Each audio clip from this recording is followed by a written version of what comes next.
A king and queen, once upon a time, reigned in a country a great way off, where there were in those days fairies. Now this king and queen had plenty of money, and plenty of fine clothes to wear, and plenty of good things to eat and drink, and a coach to ride out in every day. But though they had been married many years, they had no children, and this grieved them very much indeed. But one day, as the queen was walking by the side of the river, at the bottom of the garden, she saw a poor little fish that had thrown itself out of the water, and lay gasping and nearly dead on the bank. Then the queen took pity on the little fish, and threw it back in again into the river, and before it swam away, it lifted its head out of the water and said, "I know what is your wish, and it shall be fulfilled, in return for your kindness to me. You will soon have a daughter." What the little fish had foretold soon came to pass, and the queen had a little girl, so very beautiful that the king could not cease looking on it for joy, and said he would hold a great feast and make merry, and showed the child to all the land.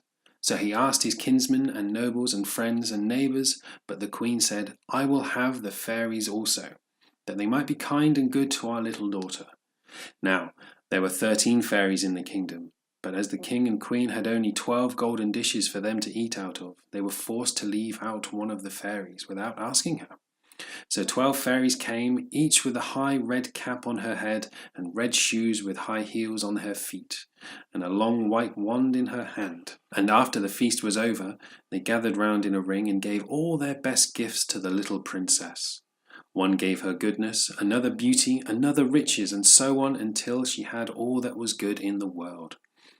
Just as 11 of them had done blessing her, a great noise was heard in the courtyard, and word was brought that the 13th fairy was come, with a black cap on her head and black shoes on her feet and a broomstick in her hand. And presently up she came into the dining hall.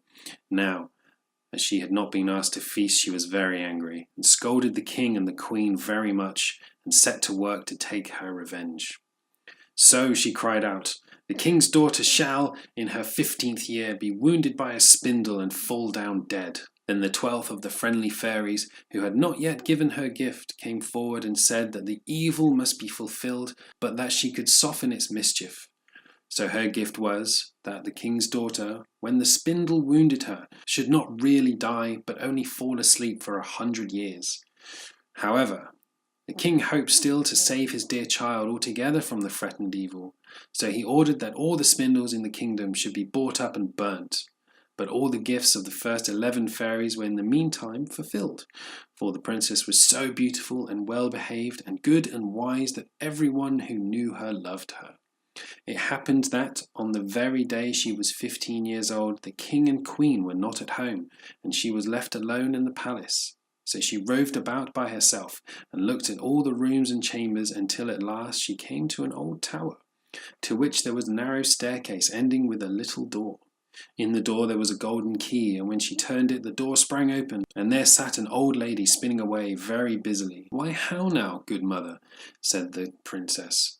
"What are you doing here?" "Spinning," said the old lady, and nodded her head, humming in a tone, while buzz went the wheel. "How prettily that little thing turns around," said the princess, and took the spindle and began to spin. But scarcely had she touched it before the fairy's prophecy was fulfilled. The spindle wounded her, and she fell down lifeless on the ground. However, she was not dead, but only fallen into a deep sleep. And the king and queen, who had just come home, and all their court, fell asleep too, and the horses slept in their stables, and the dogs in their court, and the pigeons on the housetop, and the flies slept upon the walls. Even the fire in the hearth left off blazing and went to sleep. The jack stopped, and the spit that was turning about with the goose upon it for the king's dinner stood still, and the cook, who was at that moment pulling the kitchen boy by the hair to give him a box on the ear for something he had done amiss, let him go, and they both fell asleep. The butler, who was slyly tasting the ale, fell asleep with the jug at his lips, and thus everything stood still and slept soundly.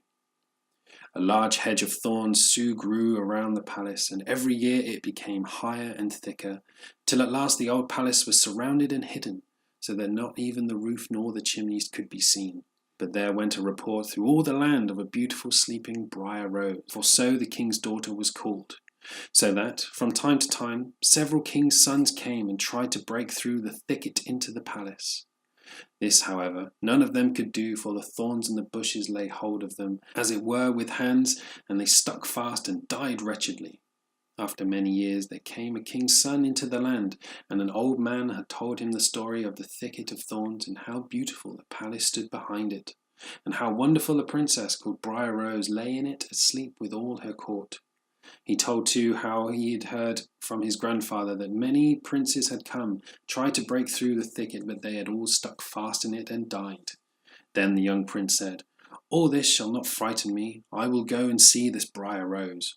The old man tried to hinder him, but his bent was upon going. Now that very day 100 years were ended, and the prince came to the thicket. He saw nothing but beautiful flowers, shrubs, which he went through with ease, and they shut after him as thick as ever. Then he came at last to the palace, and there in the court lay the dogs asleep, and the horses were standing in their stables, and on the roof sat pigeons fast asleep, with their heads under their wings. And when he came into the palace, the flies were sleeping upon the wall, and the spit was standing still.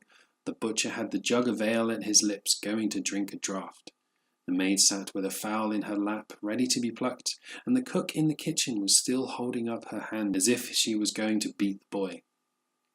Then he went on farther still, and all was so still that he could hear every breath he drew, till at last he came to the old tower, and opened the door of the little room in which Briar Rose was, and there she lay, fast asleep on a couch by the window.